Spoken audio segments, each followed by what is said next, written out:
নমস্কার, আমি সত্যবাদা থেকে মৃণালকান্তি সিংহ বলছি।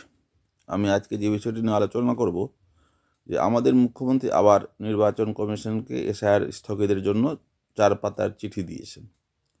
আমি মাননীয় মুখ্যমন্ত্রীকে বলবো, আপনি সুপ্রিম কোর্টে যান। যদি এসআইআরে কোনো গণ্ডগোল হচ্ছে, কোনো অসুবিধা হচ্ছে, সুপ্রিম কোর্টের দৃষ্টি আকর্ষণ করুন।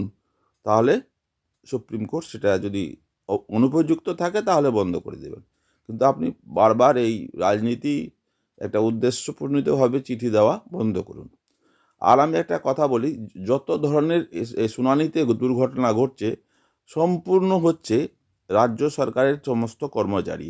তারা ইচ্ছাকৃতভাবে বৃদ্ধদেরকে শুনানিতে আনছেন, তাদেরকে তাদের বাড়িতে গিয়ে করছেন না, তাদেরকে না জানিয়ে এই কাজ করছেন।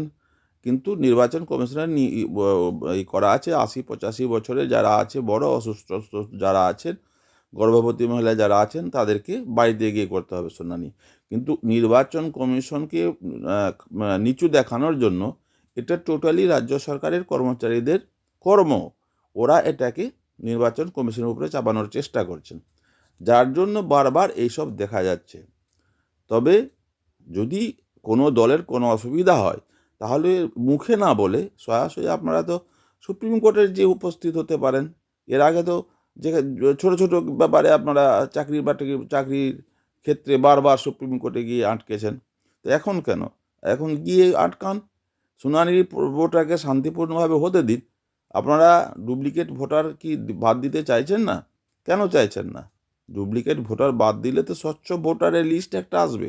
তবে আমাদের রাজ্যের ভালো, দেশের ভালো, সবার ভালো। অন্য দেশের লোক কেন থাকবে আমাদের দেশে? যারা আত্মহত্যা করে দিচ্ছেন, যারা নাম থাকছে না, তারা নিশ্চিত বাংলাদেশের লোক। নাহলে তারা হতাশ হচ্ছেন কেন?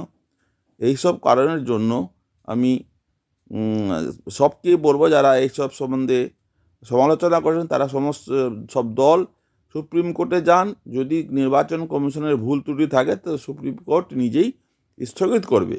কিন্তু এখানে খালি রাজ্যে এসব করে আর নির্বাচন কমিশনকে গাল দিয়ে বা নির্বাচন কমিশনকে কুপথে চালিত করার যে চেষ্টা করছেন, সেটা কিন্তু একদম মোটেই ঠিক নয়। নমস্কার, আপনারা সকলে ভালো থাকবেন, সুখে থাকবেন, শান্তিতে থাকবেন। আমি আপনাদের সামনে ভিডিও তুলে ধরছি একের পর এক। আপনাদের যদি আমার ভিডিও ভালো লাগে তো আমার চ্যানেলটাকে সাবস্ক্রাইব অবশ্যই করবেন। আমার যে সাবস্ক্রাইব বেলটা আছে অবশ্যই বাজাবেন, আর লাইক করবেন এবং শেয়ার করবেন। আপনারা ভালো থাকবেন, সুস্থ থাকবেন। আর এসআইআরটা আমি চাই, এসআইআরটা যেন হয়ে পরিষ্কার পরিচ্ছন্ন একটা ভোটার লিস্ট আসে, এটাই আমরা চাই।